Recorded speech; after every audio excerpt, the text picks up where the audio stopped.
En este vídeo voy a explicar cómo hacer las sombras del tetraedro en perspectiva caballera. Lo primero, dibujaremos los ejes de la perspectiva caballera, que tiene un eje Z vertical, un eje Y horizontal y un eje X inclinado. Habitualmente este eje tiene una inclinación, un ángulo de 135 grados. Para conseguir los 135 grados os recomiendo poner la escuadra en esta posición.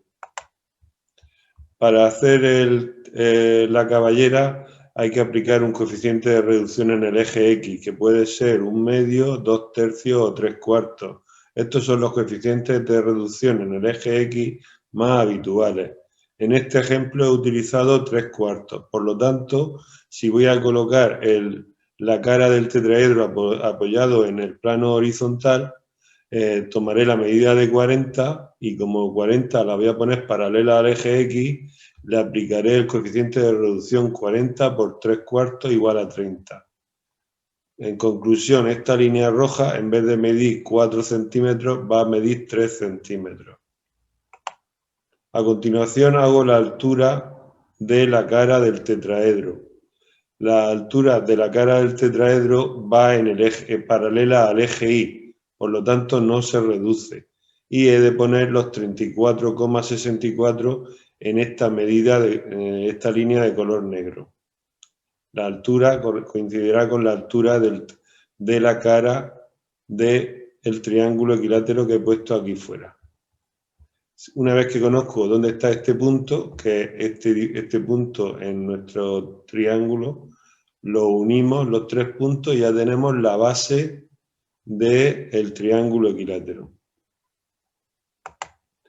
Para conocer el centro de paricentro u ortocentro, lo que he hecho es hacer las medianas. He hecho una línea desde el vértice al lado opuesto, en cada uno de los tres vértices.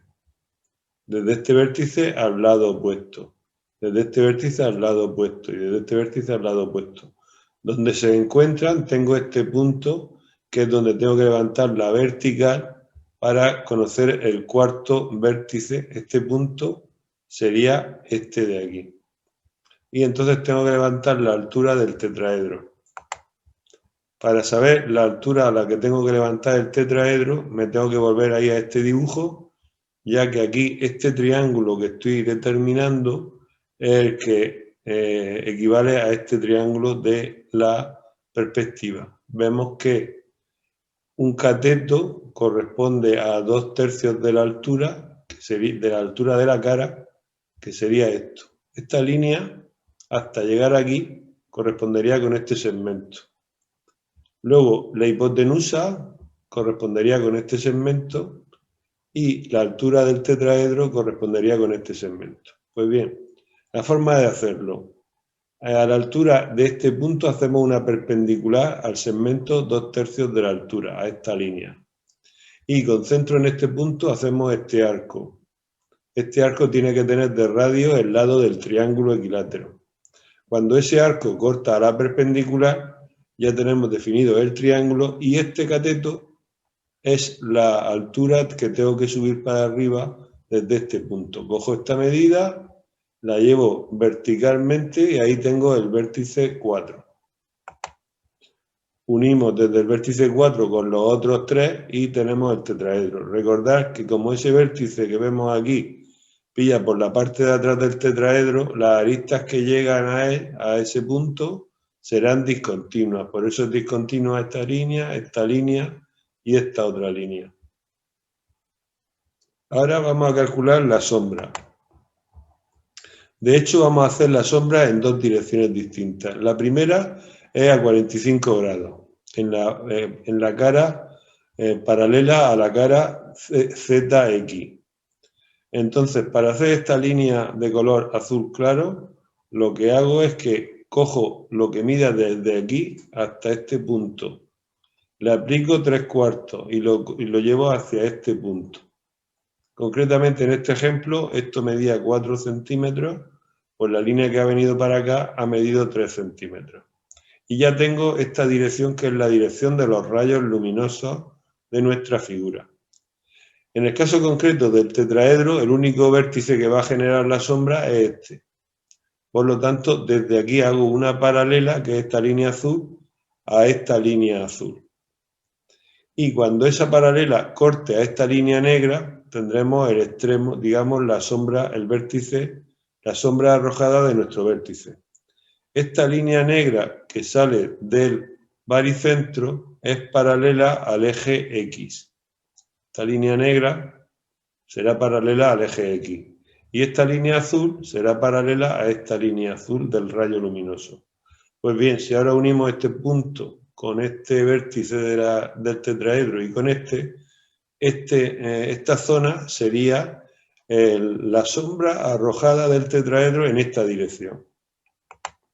Lo ponemos de gris para que se note más claramente. Esta es la sombra arrojada por el tetraedro en la dirección en que estamos marcando. Ahora vamos a hacer la sombra en la dirección ZI. Aquí, como no hay reducción ninguna, es directamente un rayo luminoso de 45 grados y se obtiene midiendo 4 para acá y 4 para acá. De esta manera tengo los 45 grados. Y desde esta arista hacemos una paralela al rayo luminoso, que era este. Esa paralela va a tropezar, va a cortar con la línea que sacamos desde aquí, paralela al eje Y. Desde aquí una línea paralela al eje Y. Y desde aquí una línea paralela al rayo luminoso. Cuando ambas se cortan, aquí tengo la sombra arrojada. Lo que observamos es que parte de la sombra arrojada queda tapada por el tetraedro. Esta parte de aquí sería una sombra arrojada que el tetraedro nos tapa. He coloreado de gris la parte de sombra arrojada que queda visible. Y recordad que este trozo entre la línea discontinua roja y la azul sería la parte de sombra del tetraedro que nosotros no vemos porque el propio tetraedro nos la está tapando. Si quieres ver más vídeos de dibujo técnico, entra en internet y teclea Dibuja Garlo.